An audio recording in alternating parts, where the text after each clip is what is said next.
மத்திய அரசு ஊழியர்களுக்கு விரைவில் சம்பள உயர்வு கிடைக்கும் வாய்ப்பு உள்ளது என கூறப்பட்டுள்ளது. அந்த தகவல்களின்படி அரசாங்கம் பிப்ரவரி மாத இறுதிக்குள் அகவிலைப்படி உயர்வை அறிவிக்கலாம் என எதிர்பார்க்கப்படுகிறது. மேலும் மத்திய அரசு ஊழியர்களின் அகவிலைப்படியை 3% அதிகரிக்க அரசாங்கம் திட்டமிட்டுள்ளதாக கூறப்படுகிறது. இந்த அகவிலைப்படி உயர்வு ஜனவரி 1, 2025 முதல் அமலுக்கு வரும்.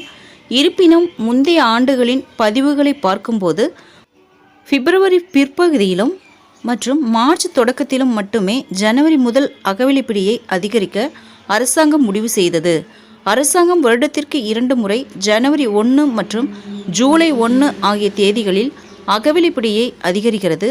அதன்படி இந்த அகவிலைப்படி உயர்வு குறித்தான அறிவிப்பும் ஹோலி பண்டிகைக்கு முன்னர் வெளியாக வாய்ப்புள்ளது என முன்னதாக மார்ச் 2024 அகவிலைப்படி 4% அதிகரிக்கப்பட்டது. அந்த நேரத்தில் பஞ்சப்படி அடிப்படை சம்பளத்தில் 4% அதிகரித்து 50% இருந்தது. இப்போது அகவிலைப்படி 53% உள்ளது.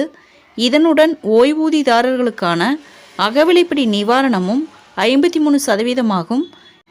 இருப்பினும் அரசாங்கம் அகவிலைப்படியை 3% அதிகரித்தால் அகவிலைப்படி 56% அதிகரிக்கும். இந்த முறை ஹோலி பண்டிகை மார்ச் 14 வருகிறது. பிப்ரவரி 28 பிரதான் மந்திரி கிஷான் சம்மன் நிதி யோஜனாவின் 14வது தவணையை அரசாங்கம் விவசாயிகளின் கணக்குகளுக்கு மாற்றுகிறது. எனவே மத்திய அமைச்சரவை கூட்டம் பிப்ரவரி 26 புதன்கிழமை நடைபெறுகிறது.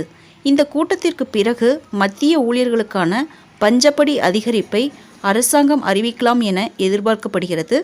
மத்திய அரசு ஊழியர்களின் சம்பளம் மற்றும் ஓய்வூதியதாரர்களின் படிகளை மறு ஆய்வு செய்ய 8வது ஊதிய குழுவை அமைக்க மத்திய அமைச்சரவை ஜனவரி 16, 2025 அன்று ஒப்புதல் அளித்தது.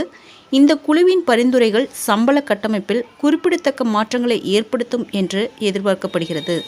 ஃப்ரெண்ட்ஸ், இந்த தகவல் உங்களுக்கு யூஸ்ஃபுல்லாக இருந்தால் என்னோட சேனலை சப்ஸ்கிரைப் பண்ணுங்கள், லைக் பண்ணுங்கள், மற்ற நண்பர்களுக்கும் இந்த வீடியோவை ஷேர் பண்ணுங்கள். தேங்க்ஸ் ஃபார் வாட்சிங்.